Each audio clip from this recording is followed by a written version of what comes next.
$8.99. You've got to get to Caro's. Threatened with a gun. Real reactions caught on camera. Next, ET. This is the CBS Evening News. With Dan Rather reporting from CBS News headquarters in New York. And this is a special Western edition. Good evening. It is Michigan. Impossible to call at this hour. The polls closed half an hour ago in the Michigan Republican primary, and it is tighter than Willie Nelson's headband. George Bush and John McCain are locked in the political equivalent of sudden death overtime. If McCain loses, he may well be finished. If Bush wins, he may well be the Republican nominee. Turnout in Michigan heavy. Conservative core Republicans have been out in large numbers strongly for Bush, leaving McCain's hopes dependent on GOP moderates and swing voters, independents and Democrats, who can vote in this open Republican contest. Turnout among these groups also is reported heavy. CBS's Bill Whitaker is in Michigan. Bill? Dan, with the stakes so high and the time so short, both candidates tried to use the 1-2 punch that Bush used so successfully in South Carolina, to flood the airwaves with positive images on local TV news, then clobber your opponent with negative ads and nasty phone calls. Here in the state of Michigan, he's calling me an anti-Catholic bigot, and I don't appreciate it. In politics, what goes around comes around. Today, George W. Bush fumed he was being smeared by last-minute attack phone calls from John McCain's campaign. Senator George Bush has campaigned against Senator John McCain by seeking the support of Southern fundamentalists who have expressed anti-Catholic views. This is a man who said he's going to run a positive campaign. Bush used attack calls to great effect against McCain in South Carolina. And despite his public display of shock, Bush supporters were on the phones too.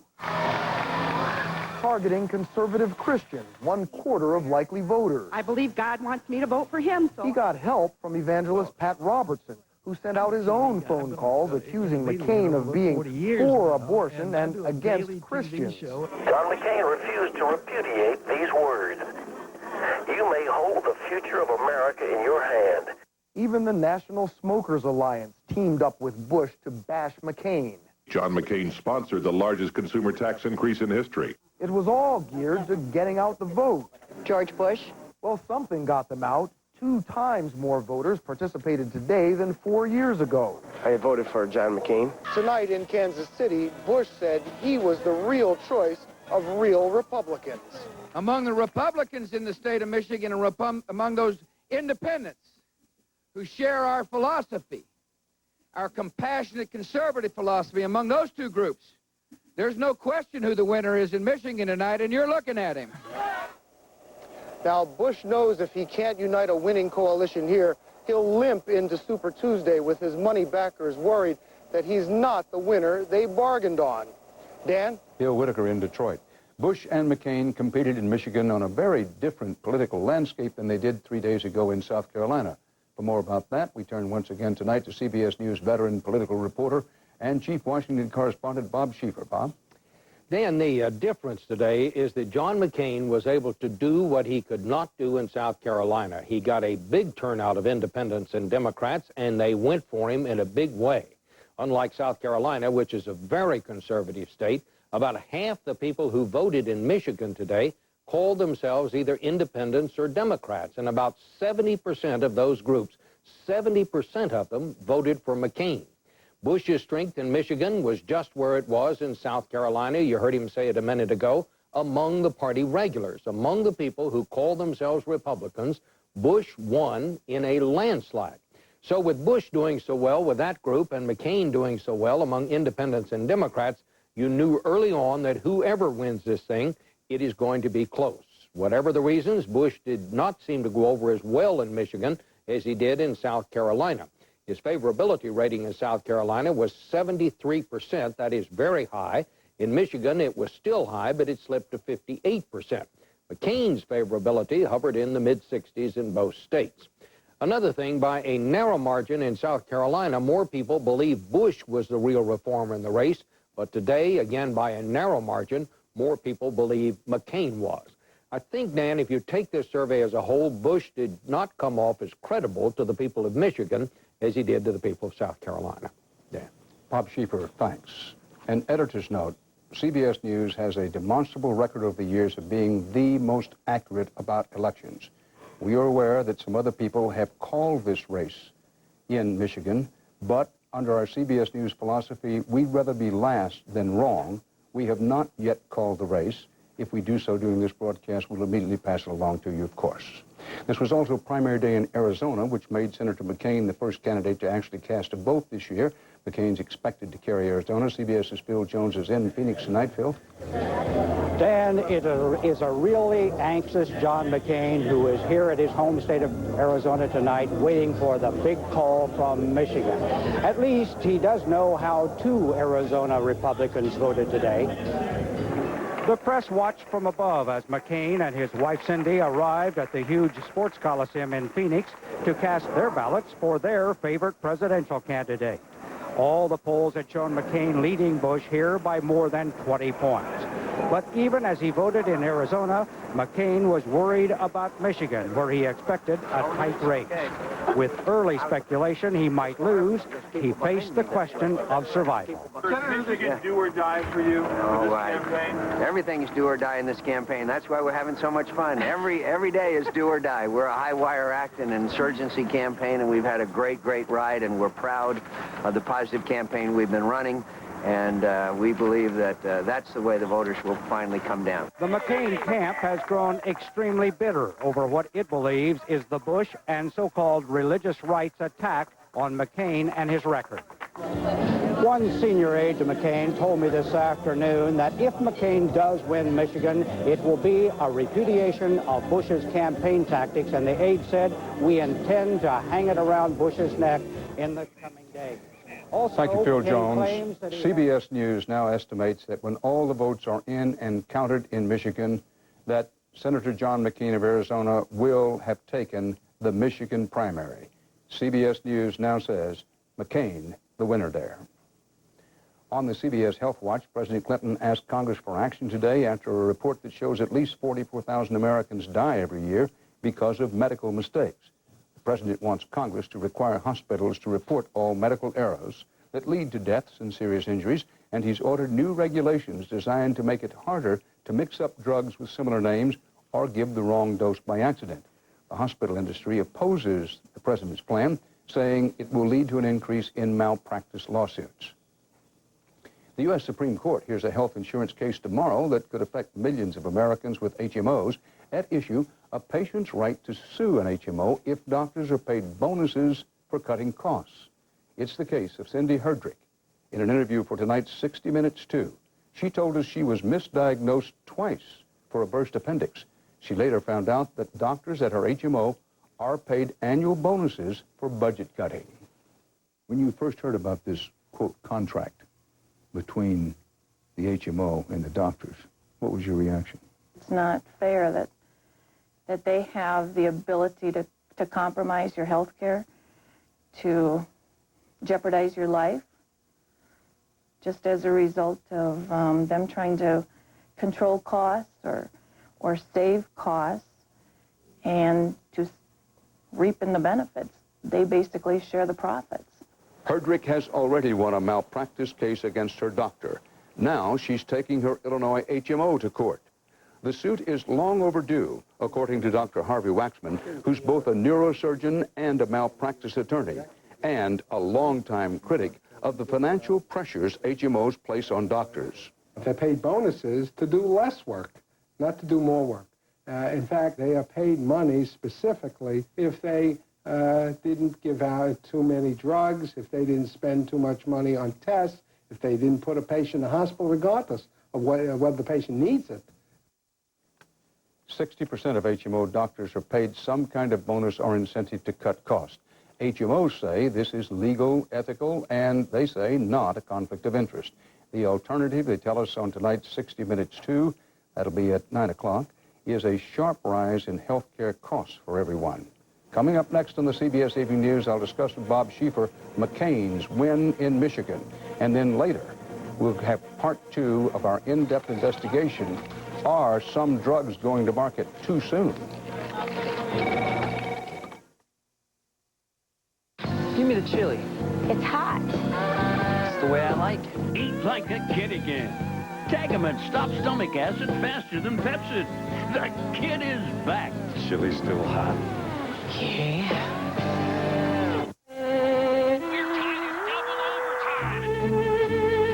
Net 1, Pearl 2. Mr. Barkley wins again. These days, it's never too early to think about retirement. Maybe that's why so many people go to Schwab.com. In a few steps, you can open a Roth, a traditional IRA, or a rollover, invest in a range of funds, and plan for the future. Because retirement, You got the upper. comes sooner than you think. Welcome back. We are talking to the man who discovered 10-10-220. Now, Professor, did you ever dream it would be such a tremendous hit? I never had a moment's doubt. After all, a 20-minute call for only 99 cents. Think of it. Yeah. At my house, we dialed 10-10-220. We get all our calls up to 20 minutes for only 99 cents. And just 7 cents a minute after that. With great rates like that, there's got to be a monthly fee. Never. It's like a dream come true. I never could have done it without him. Dial 10-10-220. Why is it models always look 15? Wrinkles? Top turn about 20 years. At the Ponds Institute, we don't give you hype, just results.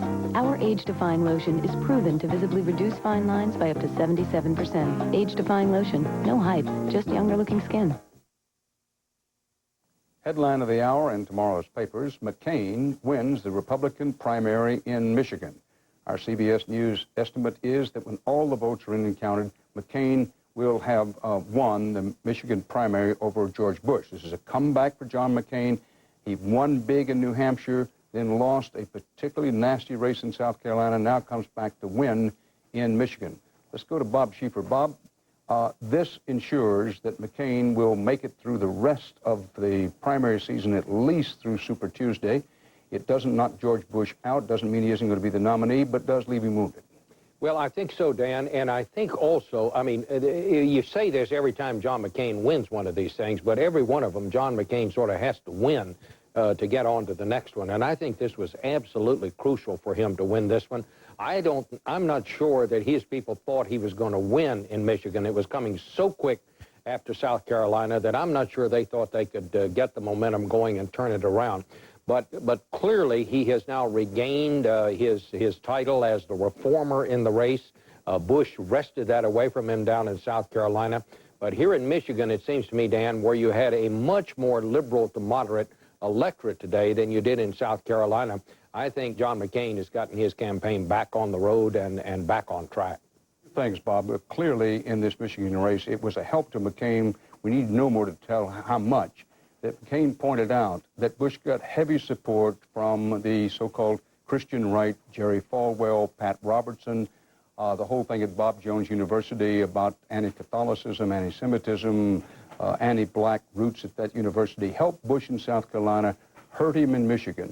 I want to ask you, Bob, there's a long way to go yet, but in my mind, after this McCain victory in Michigan tonight, California, March 7th, figures to be the decider between McCain and Bush, or at least you could certainly make an argument for that.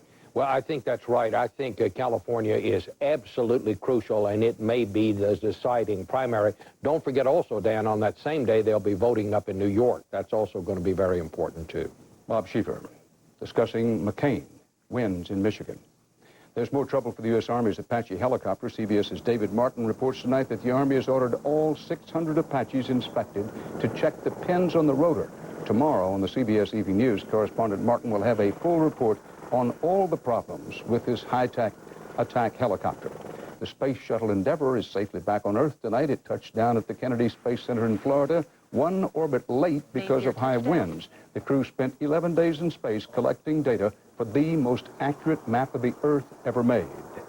Just ahead, more of our CBS in-depth investigation into government testing of new prescription drugs. They hit the market faster, companies like it, but is it good for you? Introducing Glade Plug-in Scented Oil. It doesn't fade. It doesn't fade away. It doesn't fade. Plug it in, plug it in. Scented Oil makes this the best plug-ins ever. Plug it in, plug it in. Because oil freshens from the first drop to the last without quickly fading away. Fresh in 60 days, freshens in a new way. away. Plug it in, plug it in. Plug into new scented oil for freshness that won't fade away. Plug it in. S.C. Johnson, a family company. America's top critics are calling the Cider House Rules a stunning achievement. Time magazine calls it a tribute to the human spirit. And now it's nominated for 7 Academy Awards, including Best Picture of the Year. The Cider House Rules, rated PG-13, now playing. We are healthy, strong, funny, energetic, even sexy. We take good care of ourselves, and we drink Ensure when we can eat nutritious foods like these. Ensure provides essential vitamins and minerals you find in vegetables, calcium like in milk, and protein like in fish. Ensure is a source of complete balanced nutrition and energy, so we can get the most out of life. Drink Ensure, and drink to your health. That was a real scare with my overactive bladder. I was going so often. Then, bottom of the ninth, suddenly I had to go. But that time, I didn't think I'd make it. That did it.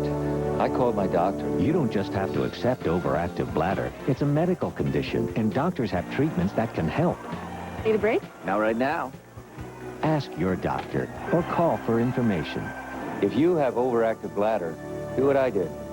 Get help. Natravent reinvents the decongestant spray. Ordinary sprays need preservatives. Only Natravent prevents contamination with its micropure pump. No preservatives touch your delicate nasal passages. For fast, long-lasting relief, new Natravent. Precisely what you need, nothing more. Tonight's Eye on America is part 2 of a CBS News Dig Deep investigation into new drugs hitting the market in a speeded-up approval process. Some patients wanted it, Congress ordered it, and the big pharmaceutical industry lobbied for it and likes it a lot.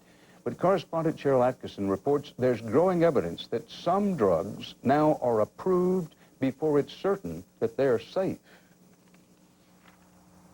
When David Story's doctor gave him a new drug, Durac, to relieve his chronic back pain, he ended up with a much more serious problem, liver failure. After Durac was blamed for at least 8 liver transplants and 4 deaths, it was pulled from the market. I don't know about the FDA. I don't know how they work. But if they're there to prevent the drug companies from doing this, and somebody's not doing their job somewhere. Durac was one of 5 medications withdrawn in a single year. 3 had been approved over the objections of some of the FDA's own drug reviewers, according to Dr. Sidney Wolf, a longtime FDA critic with the consumer group Public Citizen.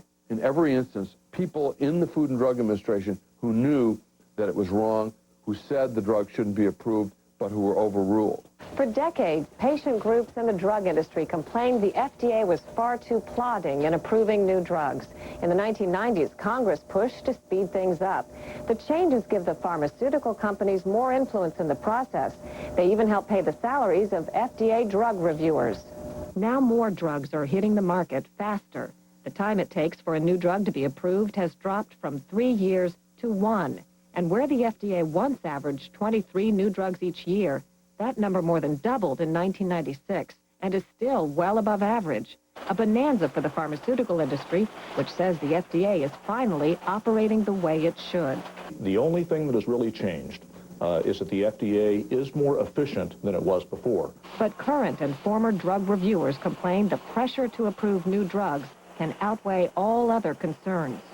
Management was so determined to increase the speed and number of new drugs being approved that they would not pay attention to what reviewers were saying. I did notice the change. And in typical American manner, it was a pendulum shift from one extreme to the other. The FDA would not be interviewed on camera and refuses to readily release data on the number of people hurt by various drugs. But the agency and the industry insist the system is the safest it's ever been. We think that when a drug is taken off the market, what that shows is the system is working. Whether it's working or broken, there's no such thing as a risk-free pill. And Dave Story, who now awaits a life-saving liver transplant, may be proof that the demand for new drugs and the critical need for safety can be a difficult balance to strike. In Washington, I'm Cheryl Atkinson for Eye on America. On the CBS Market Watch, a change of direction today. The blue chips of the Dow Jones Industrial Average were up 85 points. The high-techs led the NASDAQ down by 29.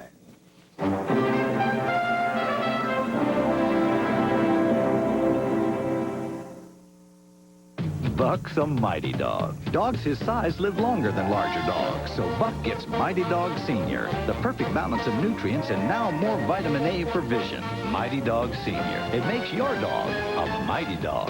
From Friskies. Right now, a complete pair of glasses is only $99 at LensCrafters. With this offer, we're making it easier for more people to see. Easier for them to look good, too. The LensCrafters $99 complete pair sale. Hurry, offer ends March 11th. Nobody in America sells more office products to more businesses than Office Depot. You can shop our store. Taking care of business. Or you can shop our catalog. Taking care of business. You can shop online. Taking care of business. It's all mine. Taking care of business and working overtime. Work out. Office Depot. Taking care of business. Out here, I'm in command. So am I supposed to say, slow down, guys, I'm constipated? I don't think so. You try to eat right. Sometimes you can't. Harsh chemical laxatives, they can kick in whenever and wherever. Not an option. So I rely on doctor-recommended Metamucil. It's got 100% natural fiber. Works with my body, gently, which is important to a sensitive guy like myself. Metamucil, the doctor's natural choice for regularity. Here's your regular internet homepage. And here's i1.com. It's free. You use it like Yahoo, Excite, or other search engines. Only i1.com gives away $10,000 every day, $1 million a month, and $10 million on tax day. Which one would you choose? Very loyal to this site. I'm not going to abandon it for some new guy with a truckload of cash. You're kidding. Of course. Do I look like an idiot? Look at this cash. Introducing i1.com. Why wouldn't you? The U.S. Supreme Court refused today to hear the appeal of a death row inmate in Alabama who contends the state's use of the electric chair amounts to cruel and unusual punishment. The Supreme Court justices did agree to take an important privacy case. The court will decide whether police can conduct random traffic stops sometimes to search vehicles for illegal drugs. Less than a month before elections in the democratically governed island of Taiwan, China is once again threatening force against the Taiwanese, and today the United States responded in kind. China warned today of, quote, drastic measures, including military force, if Taiwan keeps putting off negotiations on reunification. A White House spokesman noted the last time China did that in 1996, the U.S. sent warships to the region. More violence in Kosovo today. Serbs threw rocks at a German armored vehicle in the divided city of Mitrovica. But CBS's David Martin reports U.S. troops will soon be out of Mitrovica, where they came under attack last weekend. The Pentagon has told NATO it wants the Americans to stay in their own sector. In Vancouver, police are weighing criminal charges against a professional hockey player for his attack on the ice last night. Boston's Marty McSorley was suspended today by the National Hockey League. Donald Brashear of Vancouver was hospitalized with a concussion. Next on CBS, farmers growing genetically modified corn get an earful from consumers. I don't know where you're... Ordinary cat? Feed him ordinary cat food. Real tiger? Feed him the real meat and Friskies. It's the nutrition your cat naturally hungers for. Everything he needs to be his best. Friskies. Natural, real. I want to look the way I feel. I'm a Grecian man. Want it quick, hassle-free. A look that really looks like me. Grecian man. A Grecian man, no time for gray. A new generation, a whole new day. We didn't invent the idea of handpicking 20 exceptional stocks for a powerful fund, but we have practically perfected it. Call 1-888-4-STRONG today. You're one call away from a strong portfolio. Why is Lysol spray the best way to help protect your family? Because of what it does, kills the cold bug in seconds, and what it doesn't do, leave the sticky film Clorox spray does. That's why nothing beats Lysol. Good evening, Batman. Alfred. I've stepped up safety in the Batmobile, sir. Really? Should a villain steal it, someone will track it. If your airbag goes off, an advisor will assist you. If you're stranded, satellites will help locate you. And where have you put all these things? Just press the OnStar button, sir. Well done, Alfred. My pleasure, sir. OnStar, how can I help you, Batman? If foods like onions and peppers give you gas, then do what I do. Take Beano before eating. It has a natural food enzyme that helps prevent gas caused by many vegetables, including beans. And for me, that's great news. Prevent gas with Beano. Scientists and farmers say genetically modified grain is the amber wave of the future, but they're having a hard time selling it to the American public. CBS News has learned that for the first time since genetically modified corn was introduced, American farmers will be planting less of it this year. Correspondent Wyatt Andrews reports. Looks good, Shorty. In a cold business calculation made over a cold Nebraska winter, Boyd Eberson is backing away from genetically modified corn. The decision bothers him. He likes what he calls GMO corn, the kind genetically engineered to kill insects, because it costs less to grow and requires no pesticides. However, I'm in the business to sell corn. He's afraid of the market. Eberson's biggest buyer has warned him there may be no market for GMO corn. My customer is giving me the indication he does not want the GMO. I'm going to do what he wants me to do. That's what I learned in Economics 101. Fear of gene-altered corn is building like a western snowstorm. In a survey of more than 500 farmers, the American Corn Growers Association found 16% fewer acres will be planted with GMO corn this April. Remarkable, considering that farmers love the stuff. Boyd Eberson's own brother, Craig, who is also a veteran grower, says gene-altered corn is safe. He is planting just as much as he did last year. We like the product, like the technology, and we're going to continue using it. Over the last 3 planting seasons, gene-modified crops have blanketed the heartland, totaling half of all the soybeans grown and a third of all the corn. But a funny thing has happened on the way to the biotech future: the worried consumer. Consumers in Europe are demanding GM-free imports. American manufacturers like Frito-Lay and Gerber have promised GMO-free foods. To Boyd Eberson, the fear is misguided, but the customer is king. I feel it's a safe product, and I would love for them to accept it. But if they don't, I'll do what they want. The tale of these brothers reflects the confusion over gene-altered technology. One brother is betting on the science, the other is hedging due to the shifting winds of consumer demand. Wyatt Andrews, CBS News, Coleridge, Nebraska. And that's part of our world tonight. I'll be back later here on CBS with an especially strong 60 Minutes, too. This woman nearly died because of her HMO. Tomorrow, her case goes before the Supreme Court. The result could shake up managed care in America. And Carlos Santana, his has been called the comeback story of the year. More remarkable is the story he tells us tonight. 60 Minutes, 2, tonight at 9, 8 Central Time. The latest primary results from Michigan tonight, click on to CBS.com. Dan Rather, reporting for the CBS Evening News. I'll see you again soon on 60 Minutes, 2.